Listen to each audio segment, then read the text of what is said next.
Shalom, selamat malam Bapak Ibu Saudara yang dikasihi oleh Tuhan Yesus Kristus. Puji Tuhan, pada malam hari ini kita akan memasuki seri doa 10 malam hari yang pertama. Malam hari kita akan bersama-sama merenungkan firman Tuhan dari Wahyu pasal yang kedua, ayat yang pertama hingga ayat yang ketujuh. Demikianlah firman Tuhan, saya akan bacakan 3 ayat saja. Aku tahu segala pekerjaanmu, baik jerih payahmu maupun ketekunanmu. Aku tahu bahwa engkau tidak dapat sabar terhadap orang-orang jahat, bahwa engkau telah mencobai mereka yang menyebut dirinya rasul, tetapi yang sebenarnya tidak demikian, bahwa engkau telah mendapati mereka pendusta. Dan engkau tetap sabar dan menderita oleh karena namaku, dan engkau tidak mengenal lelah. Namun demikian aku mencela engkau, karena engkau telah meninggalkan kasihmu yang semula. Lembaga Alkitab Indonesia memberikan judul dalam Wahyu pasal 2 ini adalah kepada jemaat di Efesus. Kota Efesus adalah kota yang terkaya di Asia Kecil dan merupakan kota metropolitan pertama dan terbesar di Asia Kecil yang dijuluki Terang Asia. Jemaat Efesus ini adalah jemaat yang didirikan oleh Rasul Paulus dalam perjalanan misinya yang ketiga. Pelayanan Paulus membawa pengaruh yang besar sehingga penduduk Asia, baik orang Yahudi maupun orang Yunani, percaya kepada Tuhan. Jemaat Efesus adalah jemaat yang dilayani oleh hamba-hamba Tuhan terkemuka. Selain Paulus, ada Apolos, ada Timotius, dan ada juga Yohanes. Oleh karena itu, jemaat Efesus adalah jemaat yang memiliki doktrin dan pengajaran Alkitab yang begitu kuat. Sehingga mereka dengan setia melayani Tuhan, setia mengikut Tuhan, dan mereka juga dengan penuh keberanian menentang setiap ajaran sesat yang masuk dalam gereja, sebagaimana yang dikatakan di dalam ayat yang ke-6.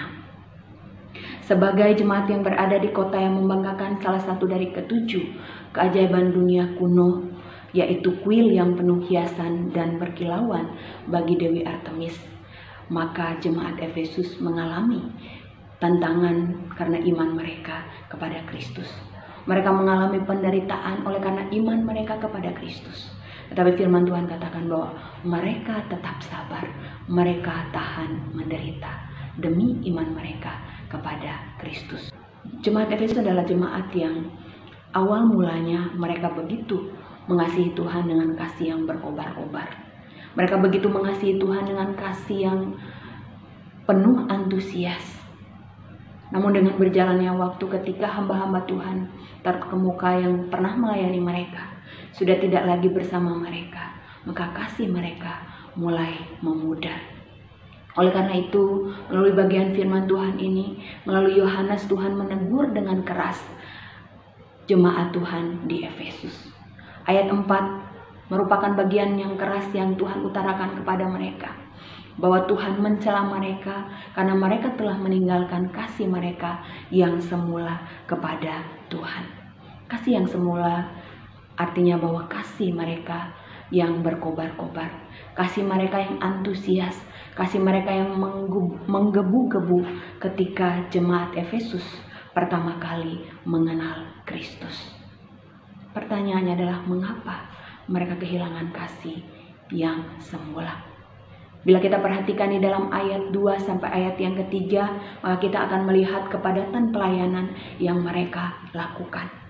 Maka di sini kita melihat bahwa ada kemungkinan mereka terlalu sibuk dengan setiap pelayanan yang dipercayakan, sehingga mereka mengalami kelelahan dan akhirnya mereka mengabaikan relasi pribadi mereka dengan Tuhan. Karena relasi pribadi mereka dengan Tuhan terabaikan, maka kasih mereka kepada Tuhan mulai renggang. Oleh karena itu Tuhan mencela pelayanan dan apapun yang telah mereka lakukan.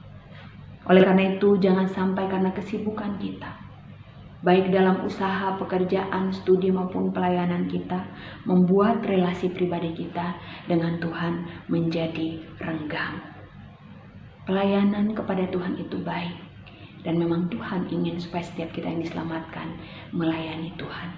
Tetapi ketika pelayanan menjadi segala-galanya dan kita mengabaikan relasi kita pribadi dengan Tuhan, terabaikan, maka hal tersebut tidak lagi berkenan kepada Tuhan. Yang Tuhan inginkan adalah relasi pribadi kita dengan Tuhan. Yang Tuhan inginkan adalah bagaimana kita menjaga hati kita, hidup kita untuk senantiasa dekat kepada Tuhan. Tuhan pernah menegur bangsa Israel. Tuhan katakan bahwa bangsa ini mendekat dengan mulutnya dan memuliakan aku dengan bibirnya, padahal hatinya menjauh daripadaku.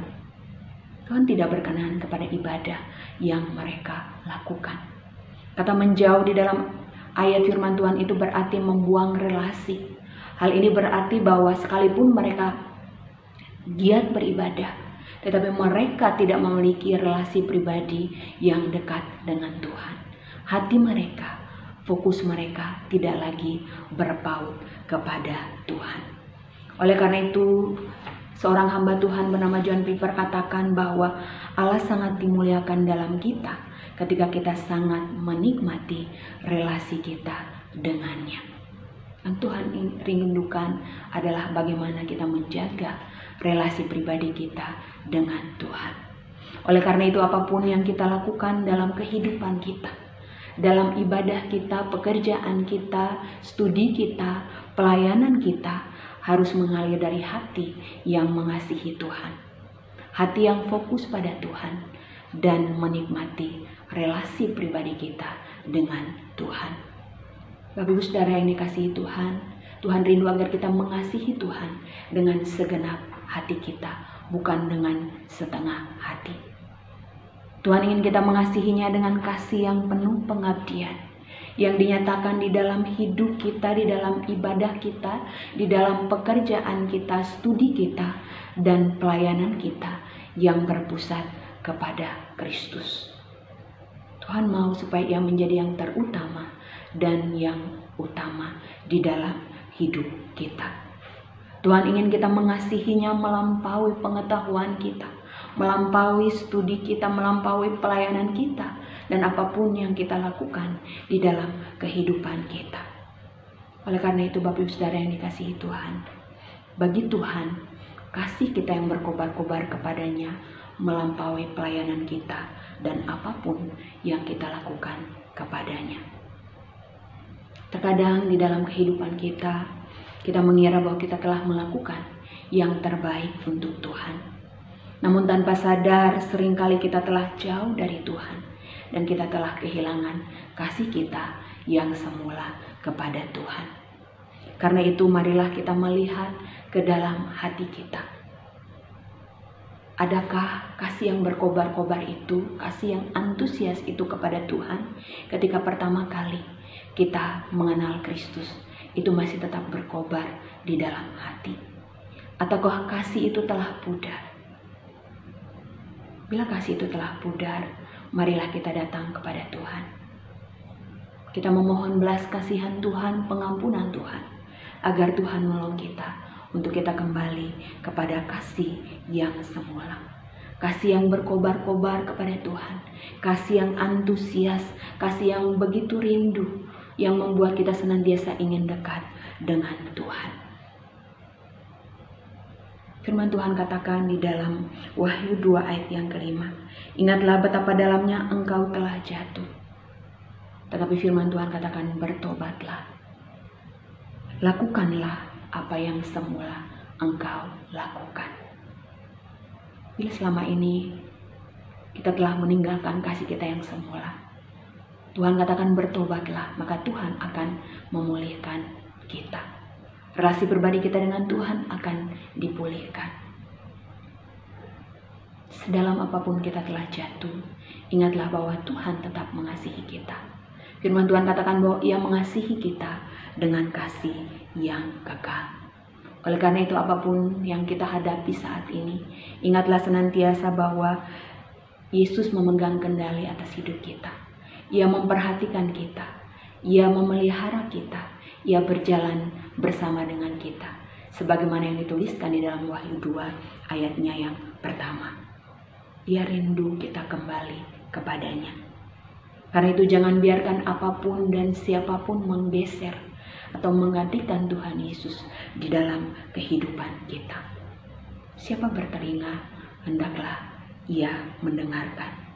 Barang siapa menang, atau barang siapa taat dan setia sampai akhir, maka Wahyu 2 ayat 7 firman Tuhan katakan, Allah akan memberi makan dari pohon kehidupan yang ada di Taman Firdaus, yaitu kehidupan yang kekal bagi setiap orang yang taat dan setia sampai akhir. Amin. Tuhan Yesus memberkati.